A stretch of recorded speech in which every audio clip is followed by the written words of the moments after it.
Well, firstly, I mean, we should talk about where we met True, briefly true. outside of Taylor Swift's apartment on Cornelia Street. Let's hear the story. If my Shakespeare show had never been canceled, then I would have never gone to Cornelia Street.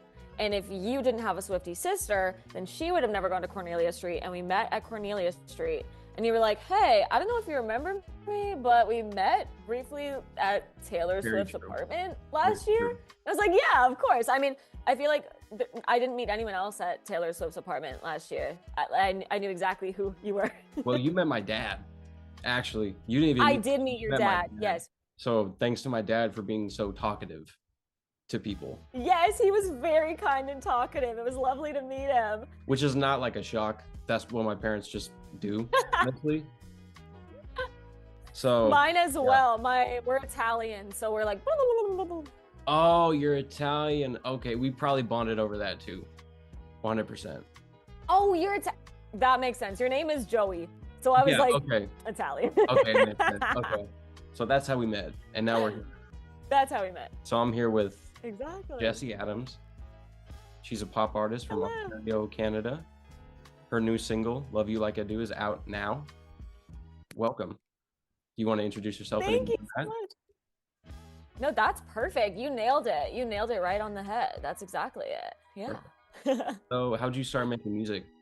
I've been writing songs since I was like 7. My friend came over to my house. She was 9, I was 7, and she was like, "Oh my God, let's write a song." And I was like, "I didn't know you could just do that. That's crazy." And so we kind of started writing this chorus, and then we were like, "Okay, like see you next time," and then we never touched it again. But then years later, I was looking at it and I was like, oh my God, that's so fun. And so then I started writing verses and the bridge and lyrics. And I kind of just fell in love with songwriting. And that song is called Gravity, which is out everywhere. But it Oh, just so kind you of kept kept it. building on it. You kept the song from when you were 7? Yeah, like it's very different, but the blueprint for it started when I was just a wee child. So that's whenever I tell people that, they're like, "What?" And I'm like, "No, no, no. I didn't write this when I was 7. Like it was Yeah. like we it's very loosely based on when I was 7 and she was 9. Yeah. It's pretty cool though. That's sick. I wrote songs when I was that age too. They're horrible. It's so fun. Mine are also horrible. Make no mistake, it was horrible. Yeah. So where does your style originate from? Definitely a lot of Taylor Swift. I've always been obsessed with Taylor Swift, but in high school, I got into the jazz band. I was actually the singer for the jazz band and I did jazz choir. So there's a lot of jazz in my style that my songs didn't used to have Mhm. before I kind of got into that scene. So it's like pop with a bit of jazz and R&B mixed in there. Gotcha. I was gonna ask, have you always done pop music, or did you ever venture into like other genres? Yeah, I think my last album, Gravity, it was pop for sure, but it had a lot more like alternative elements. It was not your mainstream pop. There were a lot of different influences from various genres. I like to say that if you put that album on shuffle, it's like, whoa, like it's like a roller coaster. Like it doesn't make sense. Like one song is like this full orchestra and it's about like destroying your enemies. And then the other song that comes up on shuffle is like a little like happy-go-lucky spring song on a guitar. Mhm. Like it doesn't really make sense out of the context. So this next era is very much like mainstream pop, like more cohesive, Nice. which is exciting to kind of delve into like pop. That's sick because I listened to your album that came out a couple years ago, and that was a lot more like theatrical than I thought it was gonna be. Is a lot more live instrumentation than I thought it was gonna be. It kind of reminded me more of like Wise Blood type music. I don't know if have you ever heard Wise Blood? No, No. She's like I haven't. What is that? she makes pop music, but it's more like on the softer, more like ethereal side. She's really good. Ethereal is. I will check her out. Wise Blood. That's sick.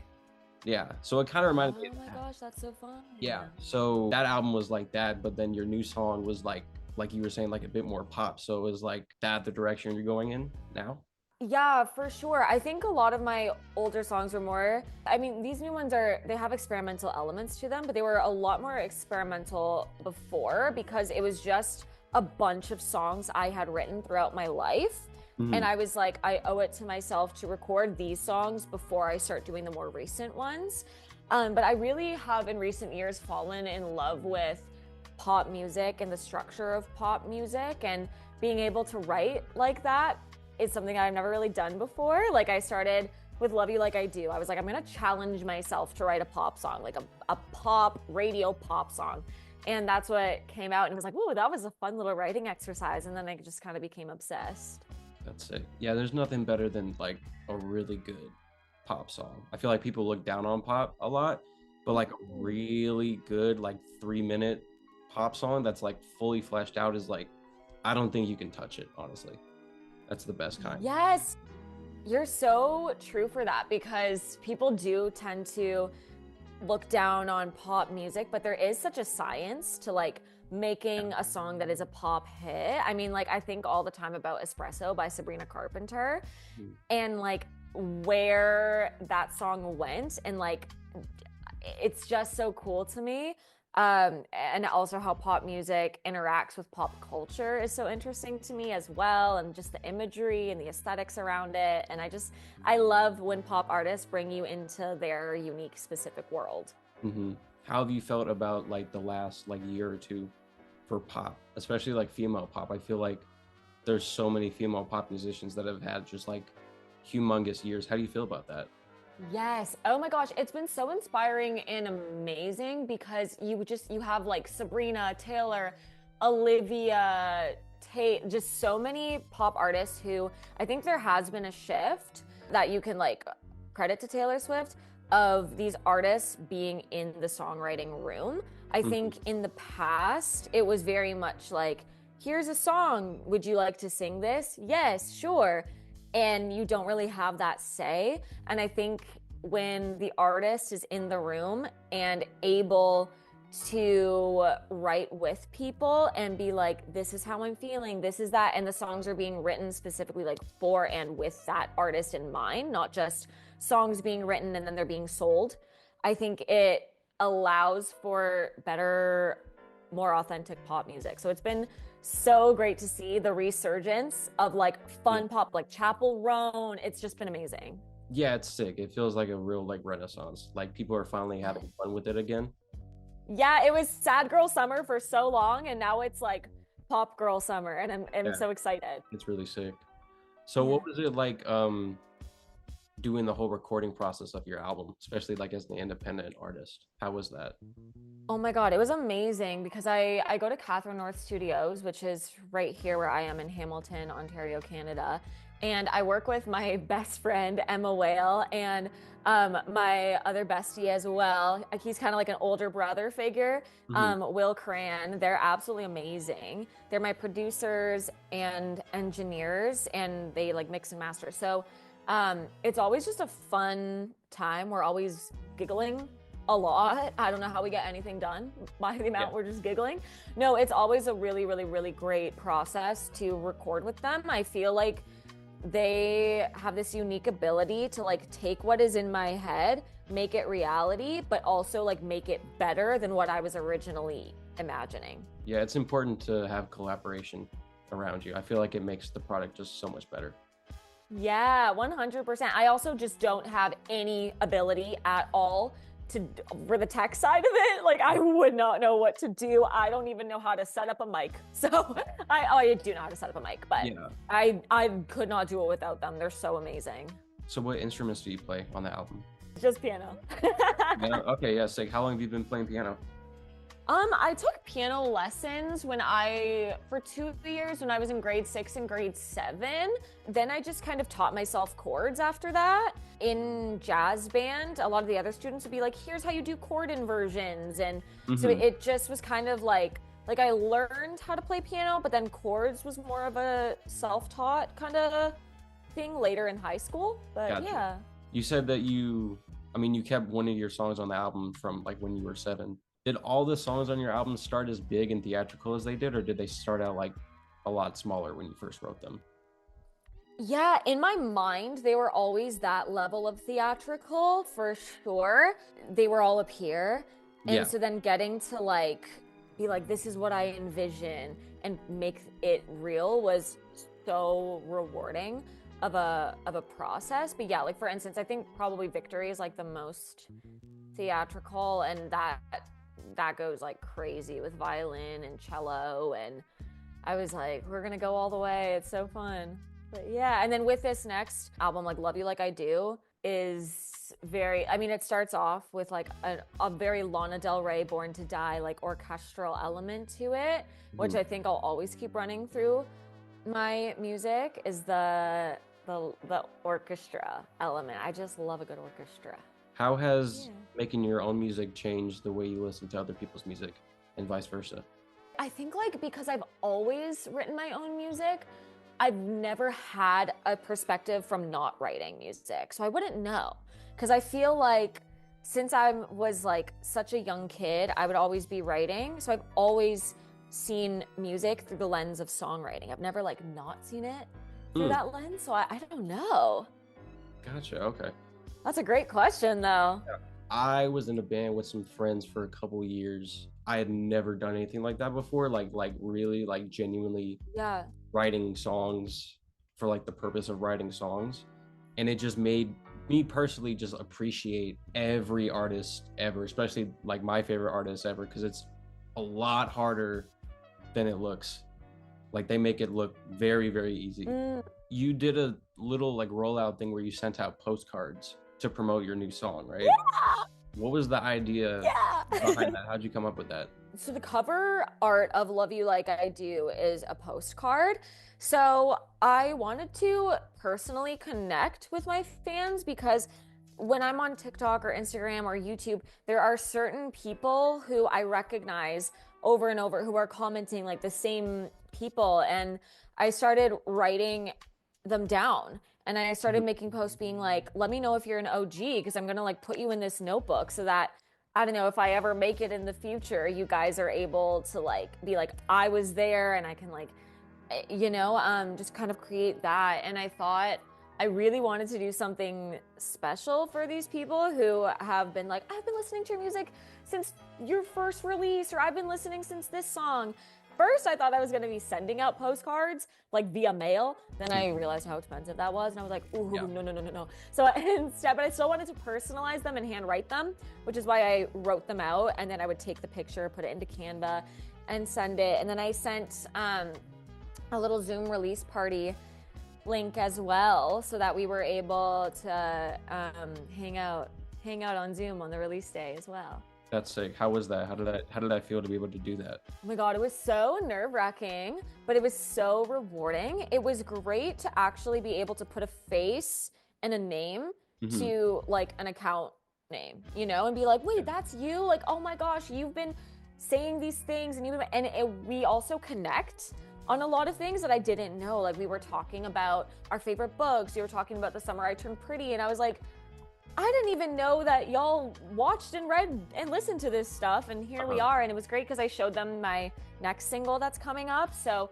that was really exciting. And it's hard because everyone's like in a different continent. So some people came at like 7 a.m., 1 a.m., which I was like, whoa, that's just, I could not be up at those hours. You're Mhm. amazing. Yeah, that's so sick. What is the music scene like in Canada where you're from? Like how has your experience been? It's really, really good. I wish that there were more kind of venues that do live music. Like if you go to Europe, it's like there's live music everywhere. And it's not really as much like that here. I wish there was a bigger music scene. If you go to Toronto, it's bigger, but it's Mhm. not big enough. Like I want to see people like music on every corner and music on every patio, on every restaurant. And, if you go to a city like Nashville, like my producer Emma just went to Nashville and she's like, you cannot look anywhere without music. It sucks that it's not like that, but I think that we're all trying to like get it there. Mhm. But yeah. What does Canada look like? This is a We just can't. because Wait, what? I've never been to Canada, obviously. I'm just genuinely curious. Like, what is it like compared to like America? Like, what does it look like? Does it look any different? Like I'm nature wise, like geography wise, or like everything, how. architecture, like I can't Right. picture it. Like, Right. am I overthinking it? No, I see what you mean. So there's a lot of like, okay, so if you're East Coast Canada and you go down, like it's the same. It's like pretty much the exact same as the States. Like there's not really like there's no difference in architecture. I'd say it's pretty Mm. much the same. I mean, there are like a lot of geese here and like moose. Yeah.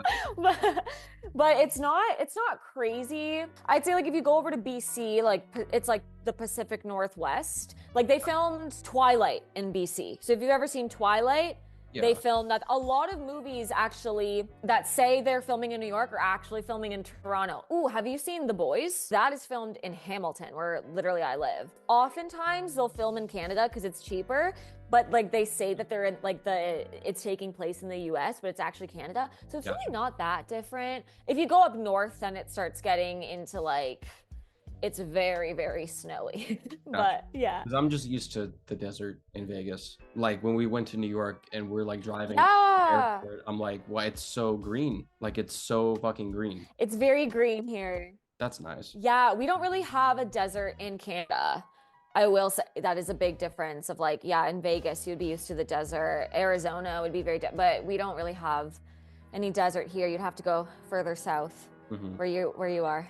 Do you feel like Canada is still getting slighted by America? About that? I don't think Canada I don't think Canada's getting slighted by all of America. I think there are so many Americans who are like, yo, we're not trying to take over Canada. So Yeah. there's no, bad blood to like the general public Yeah. of No, America. I didn't even but, mean like yeah. politically, like just in general. I feel like Canada gets slighted. There's like the butt of the joke a lot of the time. Oh, Yeah, I didn't mean like I, politically. oh, I got you. No, I think the jokes that are made about Canada are so true because they'll be like, they're so nice and polite. And I'm like, you know what? I was driving yesterday. I looked to my right and the graffiti was like, have a great day. I'm like, you guys aren't wrong. Make that Like, I think it's so valid, actually. It's not that different from the States in terms of like physically, nature-wise, unless, like you said, like you're in the desert. We're not really in the desert. But no, I mean, I would definitely recommend it. More like up north. Wait, what was the question? I totally got lost track. I can't even remember. That's fine. We got sidetracked in Yeah. conversation. I love it. I'll get back to the actual questions. That was a lot. How is it performing your music live? It's so much fun. Getting to do it with a full band is always my favorite. And I have a lot of like choreography and I love to move around and actually connect with the audience. The best is when people are there and they're like singing along with you. That gives me like butterflies in my stomach because I'm like, oh my God, you know the words. Like it just means so much. Performing live is like my favorite thing ever. You did the I looked it up, the Sound of Music Fest, I think is what it's called. Yeah, yes, I did that last year. It's Canada's largest free outdoor music festival. So that was like, I was not expecting that. I was like on my bucket list. So I was like, what? I was so happy. Yeah. That like shocked me because we traded info and then we were walking around and I looked you up and then I saw you on a stage and I'm like, oh shit. I didn't That's so know you were sweet. like, yeah, I was like, oh fuck. I'm doing like I just met like an actual artist on the That's so stage before. I was like, oh shit. Do you get nervous performing? No, I don't get nervous performing. I get nervous auditioning for things. I was actually talking to my mom about this today. You know how some people are like, I would be great at a job, but I just can't interview. Like I suck at interviewing. That's Mhm. like me, but with like auditioning versus performing. If you're like, hey, you're gonna perform at this thing, I'm like, sick, amazing. This is gonna be so much fun, and I have a great time and I do great. If it's like, hey, come audition for this thing, I'm like rocking back and forth. Like, I'm so scared. I can't do this. Literally can't sing. I don't know the psychology behind that, but I don't get nervous performing. No, I just love it so much. I just get excited. Mm-hmm. For the audition thing, is it like are you nervous before and then once you start, you're good, or is it throughout like the whole thing? Throughout the whole thing, there's something about like it's a yes or a no. If it's a performance, it's like I've already got this. I'm already on stage performing. Like there's no one to tell me like no, you can't do this. Whereas if it's an audition, it's like someone could say no and crush your dreams, and that's like you know. Have you been on a lot of auditions for that? No, I used to do some musical theater, and I always sucked at auditioning. For my music, I haven't. No, I've just been performing. So it's been really great because I don't really have to deal with the nerves of it all, but yeah. What's the best concert you've ever been to? Oh my gosh. Okay. I actually haven't been to too many concerts in my time. My favorite concert I went to, like the best experience I had, was actually Louis Tomlinson's concert, just because the tickets were so cheap because I got them from a friend of a friend. So that was like, and they were so close to the stage and he was right there and we were like screaming and having the best time. But I think the best, just like the most well done put together concert I've ever been to has definitely been Sabrina Carpenter's Short and Sweet. I was just very far away, so it was amazing to see it. I'm really excited for that to come out on streaming, for her to do like a concert video so I can watch it over and over and over again. But yeah. That's sick. Yeah, I saw a lot of clips from her concerts. They look really sick. My sister It's so good. talking about she wants to go. And I'm like, yes. I don't think she came to Vegas. She should. Olivia She Rodrigo. didn't? I don't think so. I don't know. I know Olivia didn't. Concert tickets have become insanely expensive. Like over the past few years, I don't know what, like it's been crazy. Like you used to be able to affordably go to a concert and now it's like, it's crazy. It's wild. Did you see that they have to put the it's ridiculous in the prices now? They do? Oh, good. Thank God. They do. On like Master and like good. You shouldn't be spending festival prices to go see one artist perform. Exactly. It's wild. It's so ridiculous. I need concert tickets because there's so many artists I want to go see, and I'm like, realistically, I can't budget for this. I spent all my concert budget on Sabrina. And I was like, I have to pick one, and that is my one, you know? Yeah, I'm seeing Kendrick next week. Oh, you were so lucky. That's amazing. Oh, yeah, I'm so excited for you. Yeah, it was a lot of money. That's too much. But screw it. The thing is that I don't go for like the bad seats. Like if I'm going, I'm gonna get a good seat. I'm not gonna be in the nosebleeds. I'm glad I didn't go on the floor though, because I work at Allegiant Stadium doing guest services. So I work like the events and concerts, and I worked AC/DC last month, and I was on the floor. The view on the floor sucks.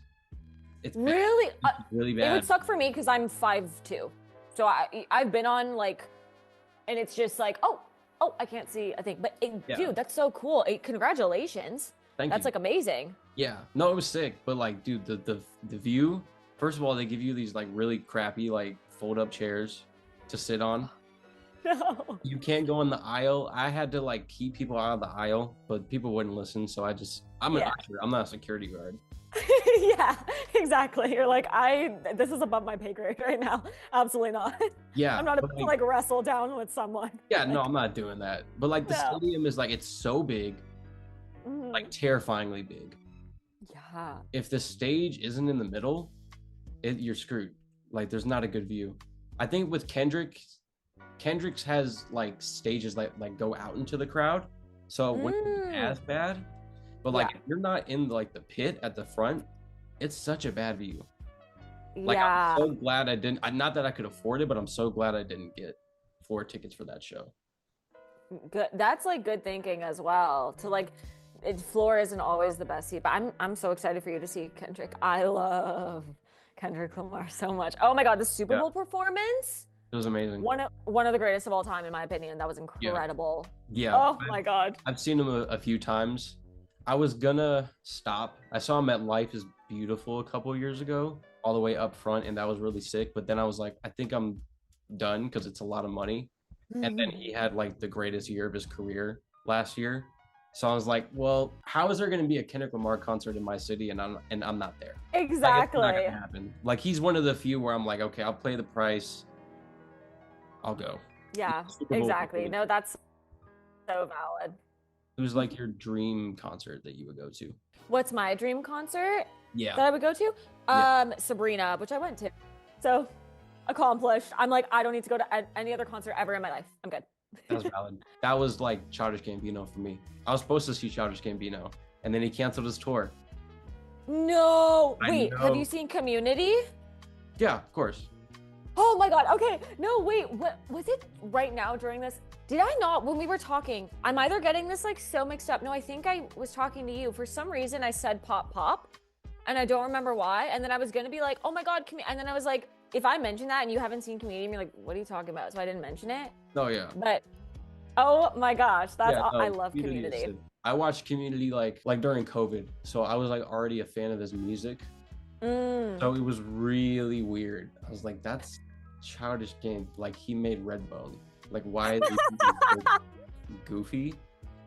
Like it didn't make sense. I would assume, yeah, it would be like the same Yeah. kind of like, whoa, these Yeah. are two worlds colliding It's- that I it's very didn't know would collide. Yeah. No, Community is sick. It's so funny because this, like, he was doing on the set of Community, showing his co-stars, like, guys, like, look at the song I made. And they were like, whoa, that's amazing. Yeah. I knew him from when I was in high school, when I was like 15. So 2015 was when I watched Community. And then when I saw him doing like his Childish Gambino stuff, I was like, whoa, that's Troy. That's crazy. Yeah, he's incredible. He's one of my favorites ever. So what do you hope to contribute to music, just in general? What do you want people to get when they hear your songs? I want people to identify with the lyrics of my songs. My favorite thing ever is when someone quotes a lyric and is like, I love this lyric. Nothing makes me happier than that because I put so much time and energy into these songs and I'm proud of my songwriting and I want people to like genuinely go in depth, aren't just kind of like passively listening. I mean, that means the world too. Anyone listening at all means the world, but especially when people go in depth and they're like, I relate to this lyric, or I love the play on words you did there, or I see what you did there. I'm also an English tutor, so I'm really big on poetry and word play, and that means a lot when people really are able to listen to the lyrics and like relate to it. And for me, I love storytelling. It's like when I have a big emotion, my go-to is I write a song about it, about the situation, and that helps me so much.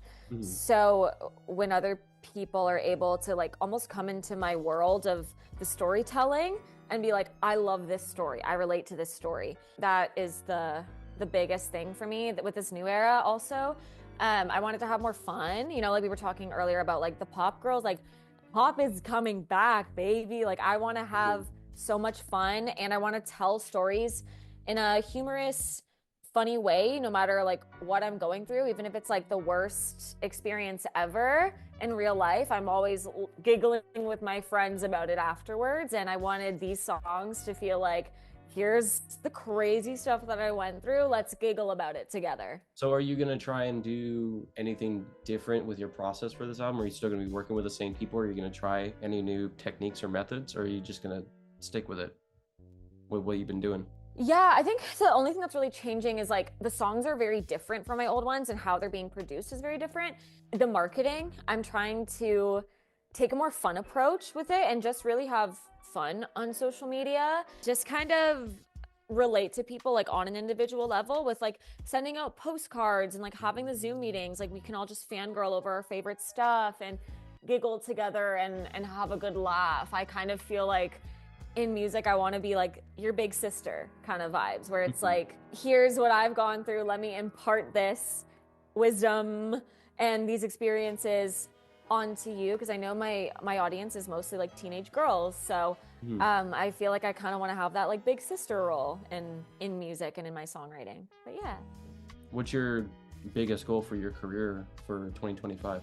Ooh, that's a great question. My biggest goal is to work on just promoting these songs the best that I can and just not giving up and like giving myself the best shot I possibly can. I think the industry is so saturated with so many independent artists that there's so much competition and it can be exhausting and it can feel really hopeless when you're like, oh my God, like keep trudging along and keep trudging along. So my goal is to just keep going, keep promoting it, keep progressing with that. Because I know a lot of people who are like, I just can't do this anymore. Like, it's bringing me down. It's so much work for so little payoff. And I think we all as independent artists feel that. But for me, it's just about like perseverance and not giving up. And if I can like maintain just the fun in it and try to have fun with my music and genuinely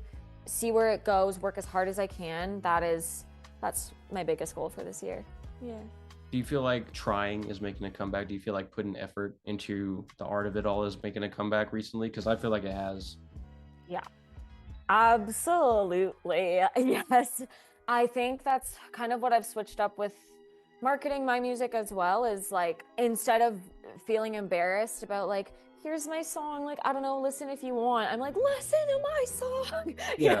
I'm like, I worked so hard on it. I've been trying so hard, guys. Look, I spent hours on this TikTok. Like, I think trying is becoming cool again, which, like, thank God, because if there's anything about me, all I do is try. To quote Taylor Swift, all I do is try, try, try. So I'm very glad that it is like cool to try again. Yeah. I love that question. Tyler the Creator always says like promote your stuff like all the time. Like, even if it's been out for months, like, just keep promoting it. Keep reminding people. Like, it doesn't matter how big you are or how small you are. You just have to keep putting yourself out there. I feel like that's coming back. It's so true. I think people thought it was cringy. They're like, oh, like, that's cringy if you keep promoting your song from before, like, it flopped before. Why do you think it's gonna make any difference now? But it's like, no, like, I know with Lizzo, right? What was it? Truth Hurts had been out for like 2 years, and then it blew up. So you never know what can happen. I totally agree with that. And with Tyler the Creator, like, never stop promoting your old stuff as well. Thank you so much for having me. This was so much fun. What is next is I am prepping for the next single. I need to start kind of going through that. We have to do the photo shoot for the cover, for the single cover. I've got to start reaching out to radio, reaching out to playlists. I've got to start making video promo for all of that, I have a lot of ideas, but it's just about like moving forward and getting started with that and being excited. So yeah. Sick. I was very impressed by just how professional everything that you put out like seems, because I feel like a lot of people start out, and it's okay to like start out and not really know like how to do stuff and have stuff look rough. But I was very impressed by how professional everything looked, everything sounded. Like, obviously you got to do like the TikTok promotions and stuff, like that's just like a given nowadays in this decade. Like you can't escape from that. But like everything sounded like it was mixed professionally, or just like all the photos were taken professionally. I think that's commendable. Yeah, the professional mixing and mastering, that's all Catherine North Studios. That's all Will Cran and Emma Whale. They're incredible. And the photography was honestly my best friend Saad Sheikh, who makes incredible music. You should actually interview him. He has 2 songs out, but his next song is his best song in my opinion. Okay. But he's absolutely incredible, and he does like all my promo, and like he films, I will edit it, but he films all my promo, and he like takes these pictures, and he's just amazing at like using an iPhone to make things look professional. But yeah, he's incredible. Well, anything else you want to add? My last words are thank you so much for having me. I can't believe that we met in New York outside of Taylor Swift's apartment. How cool is that? You're such a great interviewer. You're such a joy to talk to. So I'm really excited to see like where your show and your channel goes to. And just like, thank you so much for having me and for wanting to interview me. I'm so honored. Of course. All right. Well, that is, I still don't know how to end these things. So the Adams and do an Irish exit, just like, this was great, and then it ends. See ya.